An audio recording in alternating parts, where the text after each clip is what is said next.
Hi, I'm Natalie. I'm Candice, And I'm Danny. and together we are following Soulspiration. In today's episode, we talk about the cycles of transformation. We also discuss getting back into your own natural rhythm and finding the balance between seeking, integration, and rest. We also dive deep into resistance and how being out of touch with your own rhythm and body can show up, as it has in my own life. I get some great advice on how to move through it with love and grace. We cover a lot, and there's some real gems in here, so grab a pen and paper, and we hope you enjoy. Hi, ladies. How are we doing this morning? Very good, thank you. And you? Good. So how about a card pull, Natalie? Okay, so we kind of chatted a bit before about what we were going to talk about today. So I found this card very interesting. The card is called Time to Go. And if we read the meaning, it says... Which we may have read once before. No, we haven't. This is a special card. The sun sets and rises each day, and it's the same with the avenues in your life. See the beauty within each sunset in your life, and know that the sun will also rise again tomorrow. Endings are merely the start of a new beginning, and we are with you through each phase and cycle. And we decided that today we were going to talk about the phases of business and the seasons of time, the things that we're working on, and how it can be a tendency nowadays to go, go, go, and not see the cyclical nature of the journey. And so I thought that card was just hilarious. So that's what came out today when we'd already decided our topic, because it's perfect. That is perfect. That is perfect.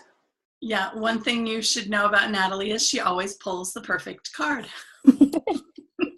Always, always, always, without exception. If there's one card in the deck, then Natalie's spirit, Natalie's energy, Natalie's talent, Natalie's connection will pull the right card every single time. And it never ceases to amaze. And I don't know why. We should just expect it from now on. But every time we get one, we're like, oh my God, I can't believe that card came up. It's so perfect.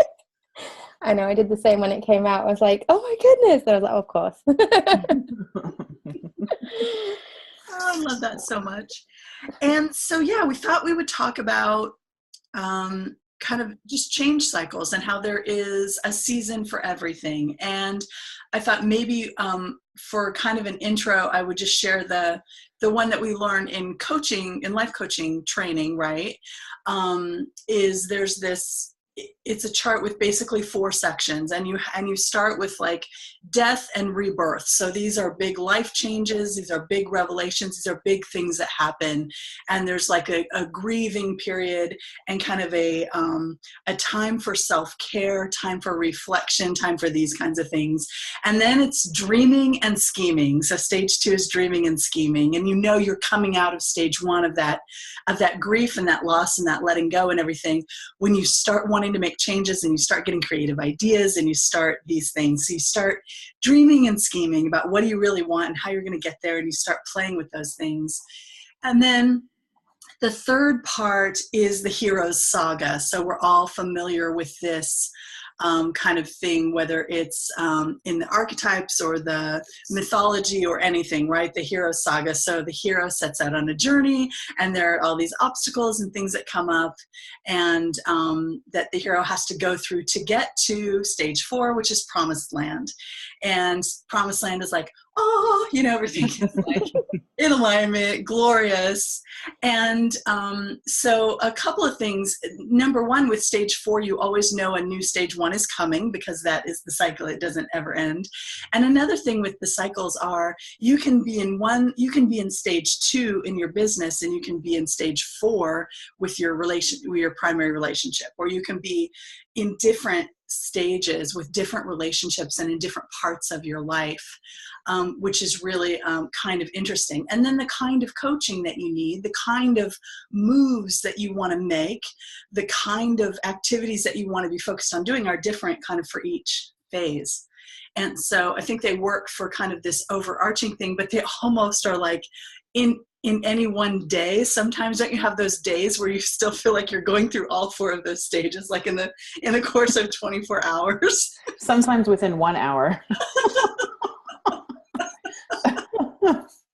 Right. And then what Martha did, because I did my life coach training with Martha Beck, what Martha did was really look at the transformation stages in terms of the butterfly, the life cycle, and the caterpillar turning to the butterfly, right? So the first thing is the caterpillar starting to melt down. And what we learned in life coach training is that, when a caterpillar is in there, it completely melts down. It doesn't like somehow morph from caterpillar to butterfly. It melts down into total goo. So the first stage is like the meltdown. I really didn't know that, and I'm finding it a little disturbing. Yeah, I'm with you on that. I really am. But the analogy, the symbolism of it is beautiful, though, because how often do we feel like we have melted down to nothing? We're broken. We're like at that level, right? That it's just like, I don't know who I am. I don't know what I want to be. Nothing. And it's all questions, and it's no form. There's no answer or whatever. And I think it's a really beautiful place to be, really. If you can kind of get past that. So then there's the reformation, the reformation, which is the work that the caterpillar does in the goo does in the chrysalis to reform into a butterfly. And then there's the emergence from the chrysalis, and then there's full flight, right? So that's another way of looking at the analogy. And I love analogies for all this because it just helps learning, and it helps me to learn whenever I look at analogies too. But anyway, I just thought, I don't know if we, kind of start there with kind of some sort of frame of reference for talking, and then just talk about, kind of what's going on and what stages and what's challenging with different stages and kind of where we are now and stuff, maybe. Yeah, for sure. For sure. And I love the symbolism of it. I really do. I mean, it's like the breaking down before the building up. And I love that. Just, the very physical caterpillar vision in my mind is not quite so beautiful. Yeah, I'm with you. Yeah. Green goo. But yeah, I love that. And I mean, in the way that you described all of that, it really reminded me of like the death card in tarot. So I know, Natalie, you got that like last week or something, and you were concerned that it's negative. Yeah. But it really represents something so beautiful, and it really represents, like, from my perspective, almost this whole transformation process in like one card. It's the death and the rebirth. It represents like everything in between. That's big stuff. It really is. And I'm in this, big transformation. Like for me right now, I feel like I'm in a big transformation. So for those who don't know, I just had a birthday. And so birthdays are a time for me of a lot of that reflecting and intention setting and kind of coming together, letting go and looking ahead, looking back and looking forward. And so that is like the card, right? And as I move forward now, having let go of a lot and having a more clear vision and being really in action, which I've really enjoyed this last week of just really being in a lot of action around things. It's felt really good. But what was I going to say? So with that, I forgot what I was going to say. Sorry, guys.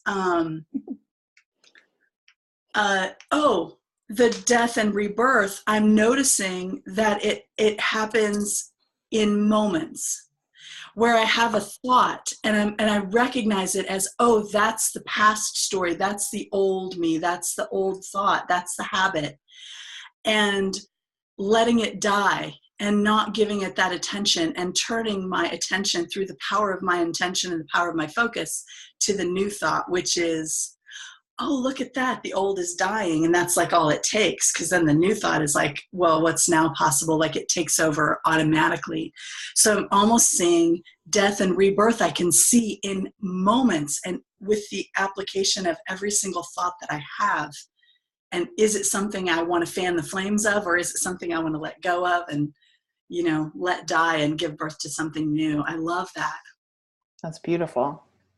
Yeah, and I think so often like you see death as a negative thing. So it can be, when something's going, you can not want to move forward onto the next thing. You can keep holding on to this thing, but you need to remember that it is a cycle. And so everything is going to have its beginning and end, or, you know, might not necessarily end in the typical, you know, death sense, but it's going to morph into something new as a new cycle commences. So I think that's sometimes where the phases get difficult, where people get stuck in that one place where they're in the death, but they're clinging on to that thing for dear life, rather than looking at the beauty in the, you know, next step. I forgot what it was called, but the emergence, or the following rebirth, or the new birth. But yeah, I think it's really interesting, and it's like, it's in so many areas. So cycles are like, you know, there's obviously the seasons, so spring, summer, autumn, winter, which is exactly the same. And I was part of Kate Northrop's Origin program, and she talks a lot about the different stages. So it's similar to like what you were saying in life coaching, but they have they describe it slightly differently. So there's the emergence stage, which is like the planting of the seeds. There's the visibility, which is then like the launching or the creative and getting yourself out there, you know, a bit like a flower. So I guess it's like spring, summer. And then culmination, which is like the wrapping up of that and the reflection. And then, you know, then you're in the like consolidate, integrate, what's going on, what do we want to do next, and then back into the cycle. So it's really like that for like every stage of business. Every business goes through that, whether you're launching in the typical sense, or just it can just literally be you being out there and looking at what you're offering and then changing it up because it doesn't feel aligned anymore, things like that. So and it's interesting how the same kind of thing fits in with moon. So you have, you know, the full moon and the new moon, and so you have the you know, intention setting new moon, and the releasing, letting go full moon. So that also fits in with the same sort of cycle that you kind of follow. It's in everything. I love it. I love how nature is always right on, you know, like you mentioned, like the seasons and like the moon, like nature is our guide. And I have never been like a really big nature person even, but lately I've gotten so into the moon for that, for the transformative power and the extra energy of those moons and things. And really noticing that. And I think that's beautiful. And I love the idea of, you know, ritual and ceremony and just doing different things around the full moon and the new moon to help those cycles along. And because every month is a great time. Yeah. The other thing as well with the moons is like, so female cycles are often based around the moon, which is really interesting as well, because you're then, and really I think that historically, so it was like you ovulate on the full moon when it's light and then bleed when it's dark, I guess is the way they described it. And so that's the same kind of cycle, and so female bodies are inherently built to go through that process. So they have like the creative stage, and they have the, you know, wanting to retreat phase and integrate.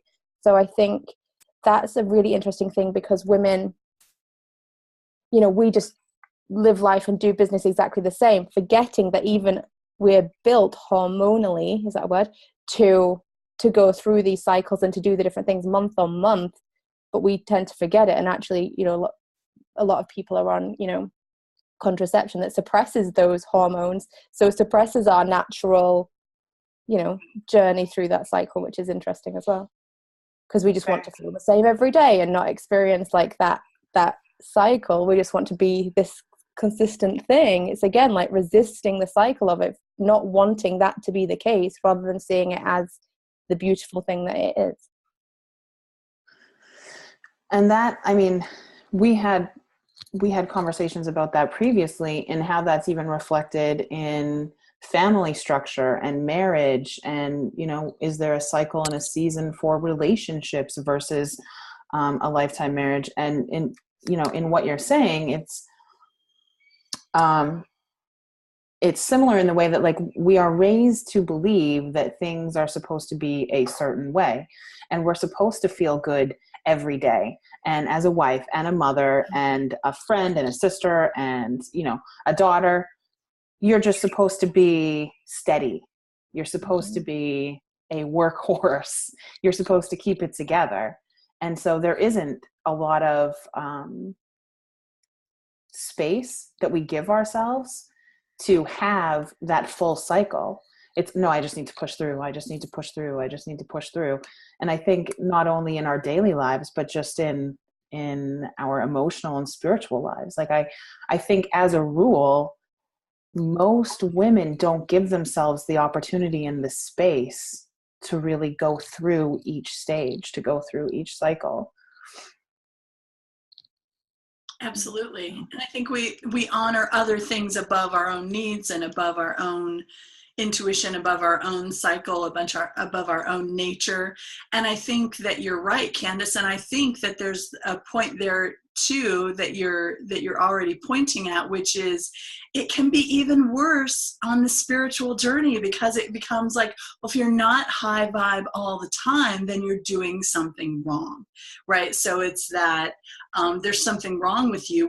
Once you know you're the creator of your own world and life, then if you're not high vibe all the time, then there's something wrong with you. I think that is a consistent message in a lot of transformational kind of programs and things, that is, live on the beach and have this, this is this picture perfect kind of fake perfection of a life all the time, and it's easy and it's this and it's that, and it just discounts everything that goes into it, and the natural rhythm and the coming and the going and the time and space for everything. So I think that the words that you just used were like perfect, with like a natural rhythm. We are so out of sync with our natural rhythm and the natural rhythm of the earth and Mother Nature and, the trees and the plants and the seasons. We're just so out of touch with the natural rhythm that we're so out of touch that we don't even know we're out of touch. Do you know what I mean? Like, it's just gone so far the other way. Which then brings you really to the question, so how do I have that in my life? How do I find that natural rhythm in my life? How do I incorporate that into my life? How do I know, and especially with like spiritual development and spiritual growth and stuff, it's like this constant journey and this constant yearning and this constant seeking of more information, more enlightenment, being more in touch, being more transformed, it's just constant. It's constantly seeking for that next piece of the puzzle. And so for me, the question is, so when is it the time to slow down? When is it the time to integrate? And how do I tune into that within myself to know that, okay, this is just a slow time and I just need to like take a deep breath and really incorporate this into my life. I mean, similar to what you've been doing in the last week, Daddy, in hearing you talk, and I'm not going to speak for you, but it seems like that's really what's been going on for you. You were seeking for a long time. And this last week, it seems that you've really not only started to take action, but really started to like incorporate everything that you're learning and stop seeking for a moment. Mm-hmm. Well, there's so much in what you just said. There's so much in what you just said. And so I think the constant seeking is a big thing, but I don't want to glaze over, because I think before that you asked a powerful question too. So let's say seeking, because I want to be there, but you asked a really powerful question before that, which is, how do we get back in that natural rhythm? And it brings up two things, and maybe you guys can give your thoughts on each of the two. And I know I've incorporated both of these without really realizing I was kind of doing it, but now that you bring the question, it brings the understanding. And the two ways are what Natalie and we have already put together right here, which is number one, going back to nature and paying attention to the moon and what it's doing.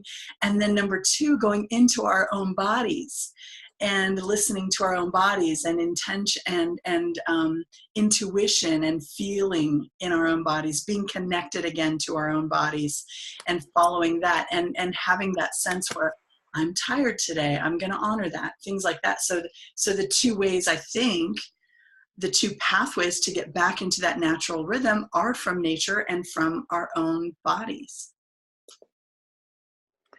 So I mean, then I have more questions about that. So what does that mean?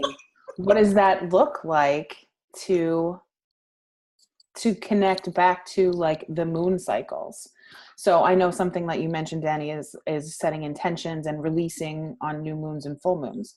But to really kind of get in rhythm with the cycles of the moon, is there more to it than that? Is it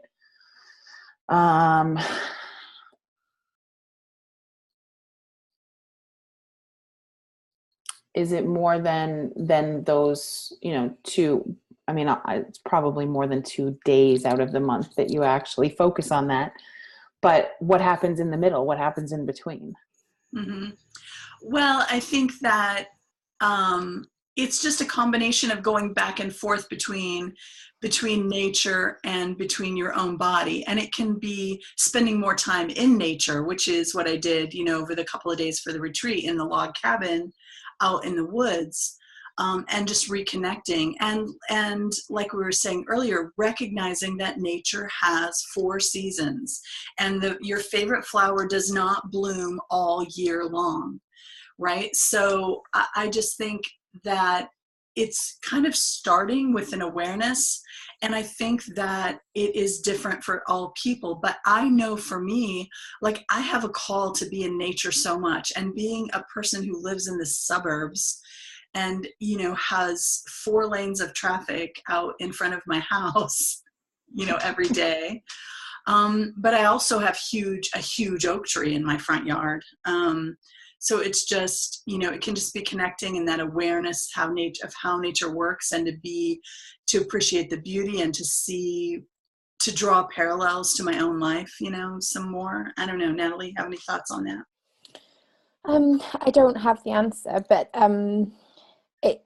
it's like you're saying. So we know that the new moon should be intention setting, full moon should be releasing, but then at the same time, we're also saying pay attention to our own cycles, and you might not be in that sync. So at the time where your body is wanting to release, the moon might be intention setting. So then which one do you follow? So I think that's really tough. But I think generally your body is probably the safest one to go with, given that's your cycle. And often you find that it actually changes. So it can totally switch and sync, and your cycle can change as a result of an awareness or a change in what you're doing. So I think your body is the main thing, but how do you know? And this is the thing where the mind gets in the way all the time, as it always does, because what I wanted to say was I think the awareness of this is like one of the first steps. So being aware that everything has a cycle, and so when you're starting to feel like it's more pushy to be creative, you can then think, right, well, what does that mean? Where am I now? Is this more like harvesting, integrating, what stage am I in? Whereas, but it's too easy, it's like you said, to seek and to keep wanting the next thing. And when you're in creativity and you've made so much progress and it's like that close, and you're like, if I just keep going, I can get there. But, it's just not necessarily for you then. But it's tricky. I don't know the answer. Yeah, I think that's beautiful. I think you're onto something though, that the body is the number one.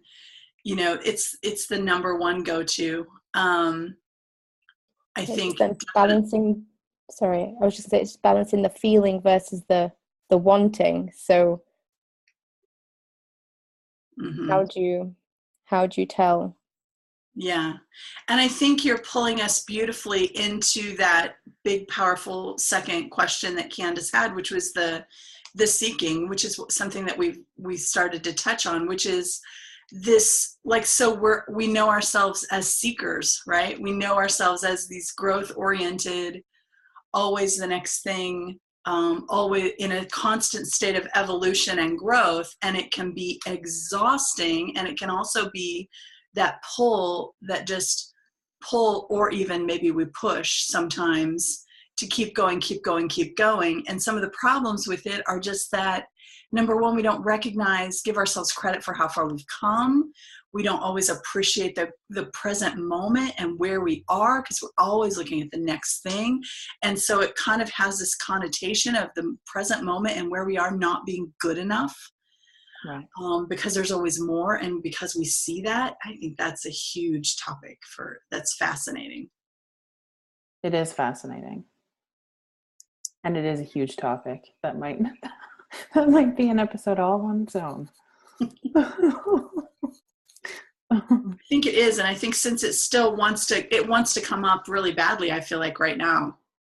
Because I feel like, to one extent or another, we can really recognize this thing where it's like, you know what, maybe for a week or a day or a month, maybe I can stop all the seeking and just kind of enjoy, just breathe. And what if I didn't have a list of crap I'm working on? Everything from like if I look at my list of shit I am working on, everything right from like money mindset to marketing to getting out there to everything to being a mom to being all of it, look like a pile. Like I have this like miracle morning and setting new routines and new habits, and like it's overwhelming. If I pull it out and kind of look at it, it doesn't seem that way in the moment to me. It seems like fun, and it's just like kind of my natural way of being. But at the same time, I kind of feel this wave of relief if I just think, what if I didn't have anything to work on right now? Like, what if I could just let everything be right now? I'm kind of like chuckling because in hearing you talk about it, like the ridiculousness of it is so obvious to me. I'm like, really? You're going to change all of that all at once? But honestly, like my to-do list just mirrors yours. So then I'm like, what am I doing to myself? No wonder I feel overwhelmed. No wonder I feel like it's information overload because I'm fixing the world all right now. Like, I mean, I know that we're all like really, super women in our own way, but talk about setting yourself up for failure. I know. And I love that we can see it in the other person and not always see it in ourselves. I love that so much. It's so easy for you to see it for me and you can't. And then it's like, oh, wait. Is there a mirror around here somewhere? Because yeah. That sounds exactly. Like me too. Exactly. Just this morning, I was adding to my list. Okay, I'm cutting out meat. I'm going to cut out like all sugar. I'm going to do this and start my exercise plan. In addition to the money mindset and the self-worth and the self-love and the, whole drama that's been going on Facebook the last little while. And like, really? And then I sit there wondering why I feel overwhelmed and feel like I just need to like take a step back and stop like, I don't want to say stop trying, but it's almost like stop trying, like just be. Yeah. And to just be seems so freaking foreign. Yeah. I think it's like the age we're in, like where everything's instant, like, and you expect everything to be instant. So you expect your own transformation to be instant. And, you can't just be, because there's always messages, Facebook, notifications, email. There's like, and it's just, we are inundated with way more information than anyone has ever been before. So we have all these ideas or suggestions or people preaching, telling us what we should be doing to make our life better. So it's this pressure and it's like this smog that you're like trying to just get through. So it's kind of a little bit desperation for me to get through it, for it to be done so I can actually breathe. Like, right. So it's like I want it to be done so that I can breathe again. But every time you get that one thing done, there's something else. Yeah. It's a never-ending smog. Yeah. That's funny. So I have a couple things coming up, but one of them is that for each of these things that we're doing, though, there is, let's say we're noticing a thought that we're having, or that is a contradiction to something that we want, right? So we notice it coming. Can you tell I'm doing a lot of thought work lately?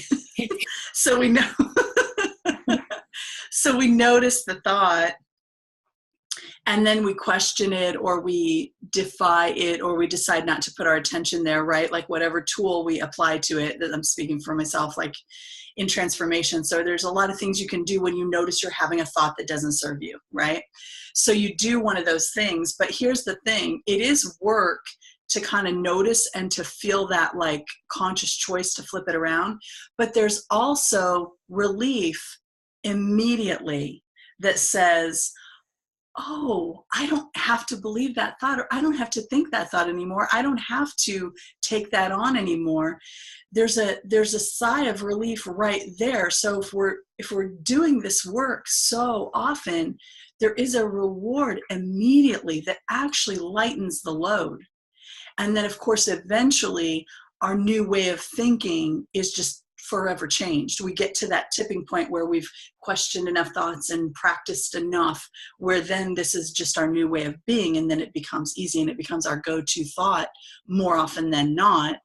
And so that's a whole new way of being, and that's like the promised land, kind of where we want.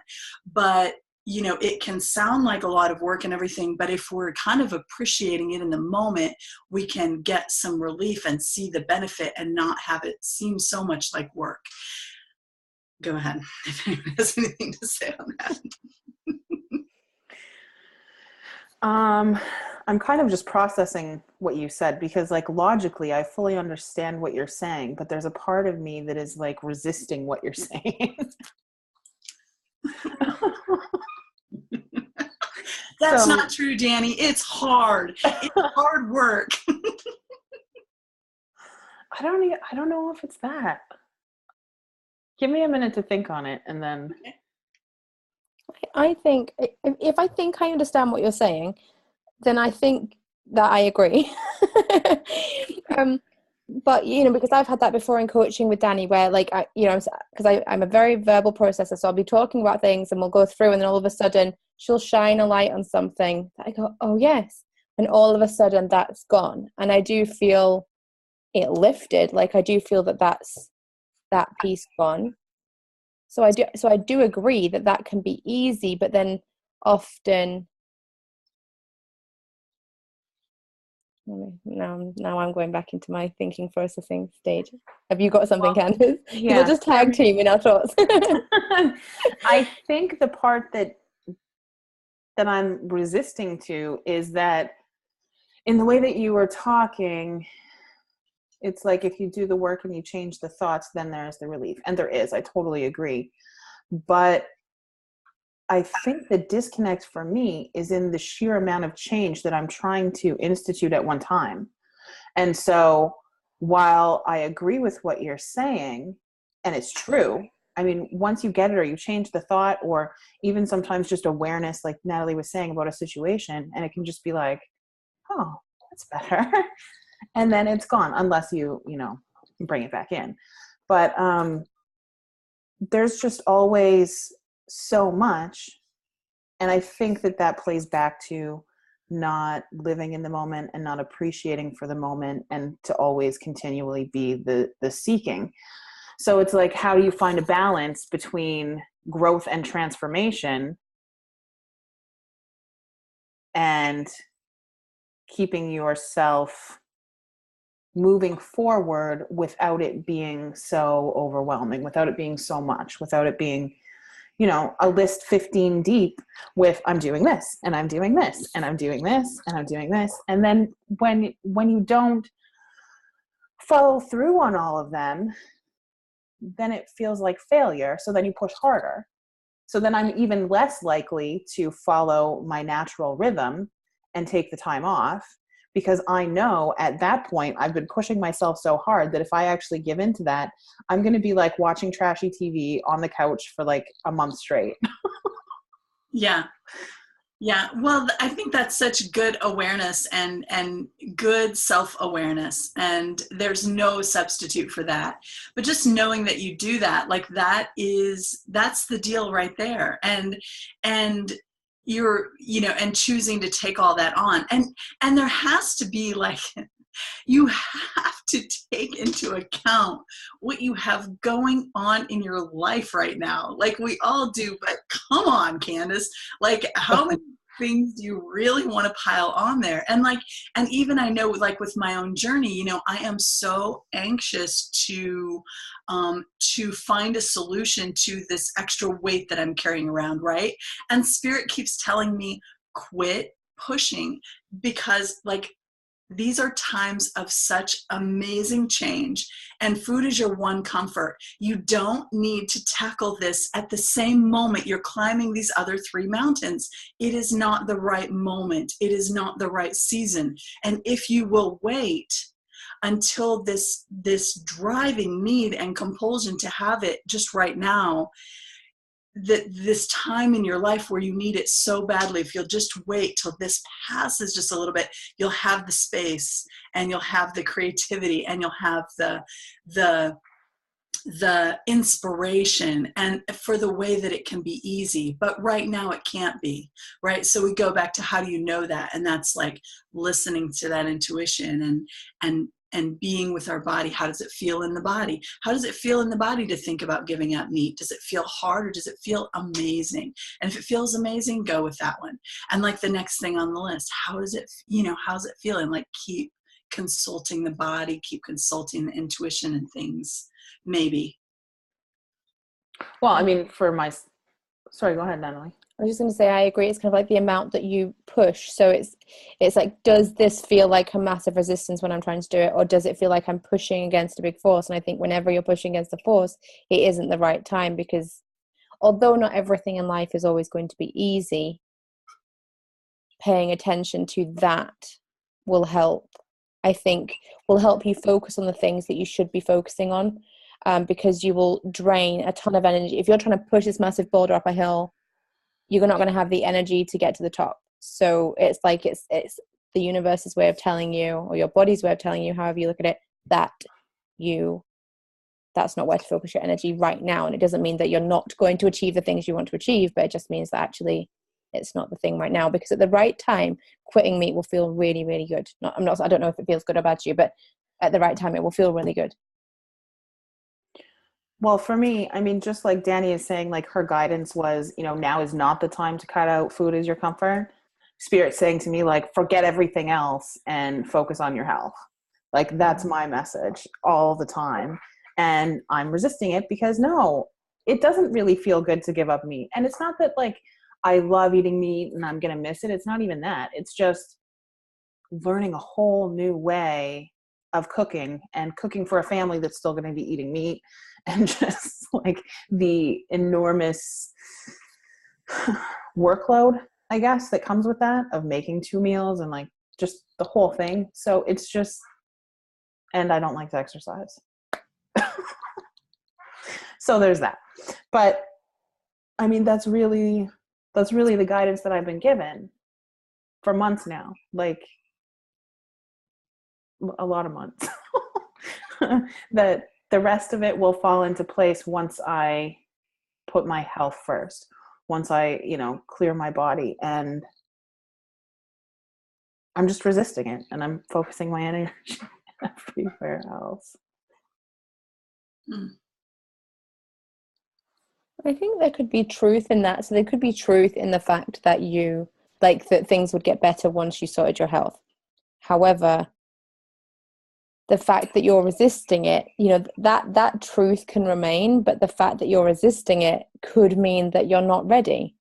So it doesn't I think it comes back to like the first stage, and right in the beginning you were like, the people have that death card just sitting there waiting for them to grab onto it. Here's the end of a cycle, and here's this beautiful new cycle over here for you, and yet they still grip onto the old. Like, yeah, that's I true. think that's what I'm doing, but I can't help myself.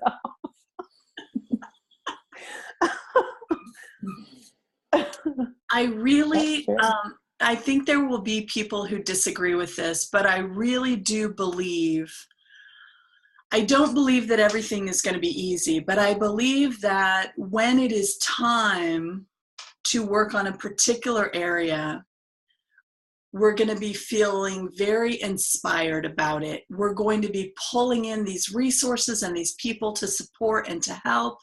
The path is going to be so clear for us, and it's going to seem easy. And it doesn't mean that, I don't mean the path will seem easy. I mean, the path will seem clear, and it'll seem like it's calling to us and that we're not having to push. And I think this is a really important distinction. And I truly do, kind of believe it. And that if you feel like you're beating your head against a wall, stop it. Stop it. this is not the time for this particular thing if it feels so much like beating your head against the wall. I don't know, but maybe I just don't want to face that, that there's going to be, that in my world of perfect flow and following spirit and all of these things, like, if this is something that I am on the path of now working out for myself, it's a fascinating freaking question. Is there a time for forcing it? And with everything in my being, I'm saying no. I don't think that there is, but Well, I don't know. That's just something for consideration. Well, in my case specifically, like when I say that I've been encouraged to get rid of meat and, put my health first for a long time, like I'm not exaggerating. It's literally been probably over a year. It started, I would say, probably 3 years ago when I started getting like the nudgings towards it. And now it's at the point that like chicken will make me nauseous.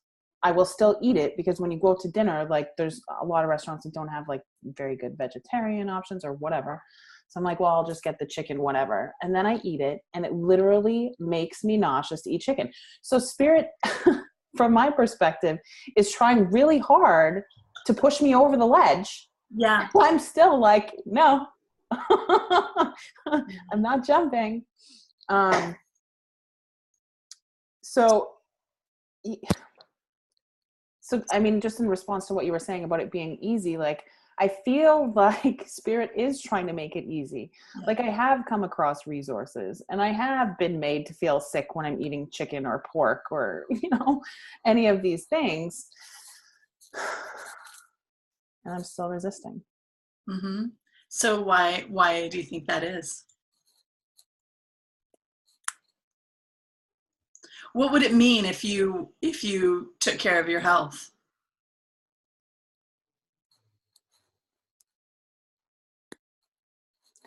I'm not sure what the answer is, but that question just like stabbed me in the heart. So right, because maybe it would mean stepping fully into who you are. And what excuse would you have?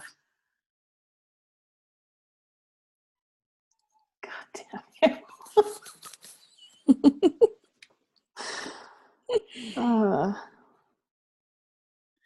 Okay.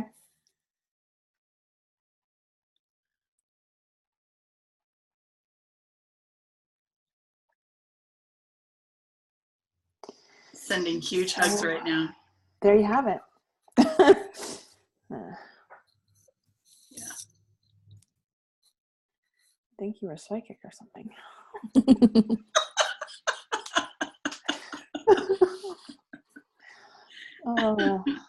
But that is it though. It's just the clinging on. Like, you're just not ready to let go. You're not ready to step into the new cycle. And when you are, you'll just jump all in and go. But you're just not quite ready. And I don't know what the thing is. What's the thing to help people be able to let go of that? And maybe, part of it is time. You need to give yourself the time that you need. It doesn't mean, just because there's a cycle doesn't mean that the death part can't go on, until you are ready for the rebirth. Like the cycle can be as long in each phase as is necessary for the individual person, but it doesn't change the fact that there's gonna be a next step. Well, I mean, I don't know. We'll wait and see if my resistance fades away, but like Danny just stabbed me in the heart with that. So just having the awareness might be enough. And so then the answer for everybody else is just book a session with Danny and she'll figure out what you're holding on to. Just get stabbed in the heart. I don't like this. You stabbed you in the heart. That makes me feel so bad. No, not in a bad way. You shouldn't feel bad. It was just like truth. The red hot truth of it just like struck me to my core. I could still cry. So it was good. Don't feel bad. It was good.